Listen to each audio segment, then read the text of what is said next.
In this Q&A video supported by the Luceco Group, we're going to answer the question, what do I need to know about working at heights? Now, just before we explain the answer to this question, please be aware that this video is one of a series that we've made on the subject of health and safety in construction.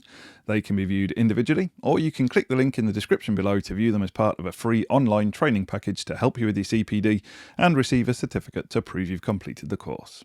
Working at heights is still one of the most dangerous activities that you can carry out in the construction industry, and if something goes wrong while doing it, the results can be catastrophic.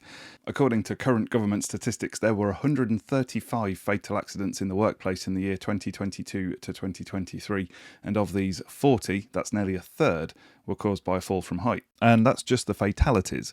Tens of thousands of non-fatal accidents were caused by a fall from height in the workplace. Because of this, there are some pretty strict rules about working from height. However, there's also a lot of confusion and myths. One is that it is illegal to work from a ladder. This just isn't true. The HSE have published a webpage busting these common myths, and it states that ladders and step ladders can be a sensible and practical option. They can be used for work at height when the use of other work equipment is not justified because of the low risk and short duration, or when there are existing workplace or site features which cannot be altered. We're going to come back to that low risk and short duration phrase a little later, but let's bust another myth related to it while we're here, and that is that you need to have 2 feet and 1 hand on a ladder at all times. Again, not true. When you need to have both hands free for a brief period to do a job using a step ladder, e.g. putting a box on a shelf, hanging wallpaper, installing a smoke detector on a ceiling, you need to maintain 3 points of contact at the working position.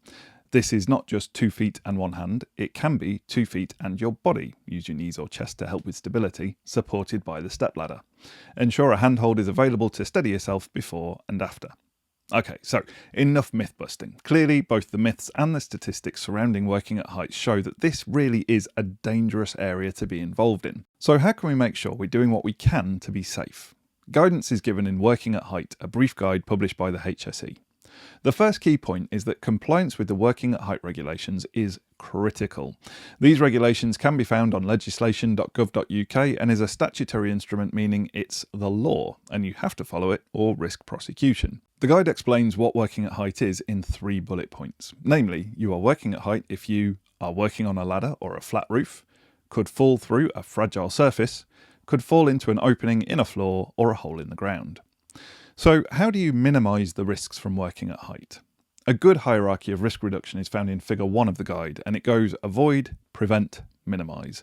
As always, the first and best thing to do is to remove the hazard completely. In this case, that would mean asking if the work at height is even necessary, or if it is there another way of doing it? A good example of this would be if you're installing light fittings to lampposts, would be to assemble and install the fittings to the tops of the posts while they're on the ground, and then install the post and fitting in one go. Of course, you can't always avoid working at height, and so the next stage is to prevent. This can be achieved by using an existing place of work that is already safe, e.g. a non-fragile roof with a permanent perimeter guardrail, or, if not, using work equipment to prevent people from falling.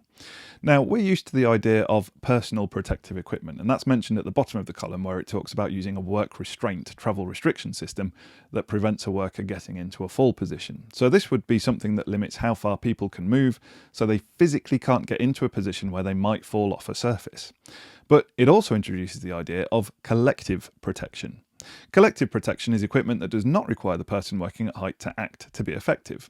For example, a permanent or temporary guardrail. Personal protection is equipment that requires the individual to act to be effective. An example is putting on a safety harness correctly and connecting it via an energy-absorbing lanyard to a suitable anchor point.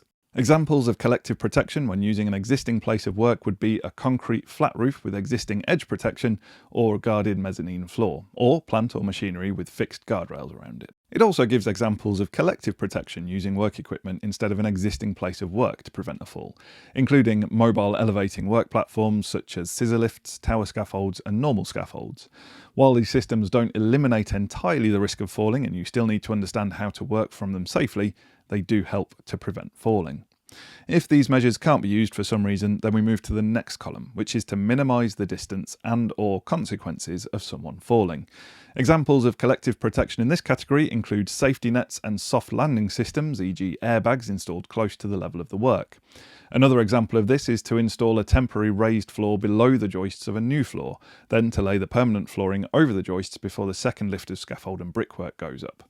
Gone are the days when the plumbers used to dance across open joists, putting their pipework in, risking a nasty accident if they misplaced a foot.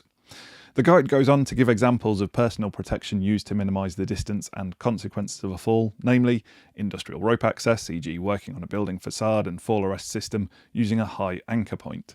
And the final column suggests that if a risk assessment shows that the work is low risk and of short duration, and a ladder or step ladder is the most appropriate option, then you should further minimise the risk by making sure workers use the right type of ladder for the job, are competent, as in you can provide adequate training and/or supervision to help, use the equipment provided safely, and follow a safe system of work, and are fully aware of the risks and measures to help control them. But just what do we mean by short duration? Well, elsewhere in the guide it states that short duration means tasks that take less than 30 minutes. It's quite refreshing to see such specific guidance in place for that. As I'm sure you're starting to see, there's an awful lot to think about when it comes to working at height, and we've only just scratched the surface of it here.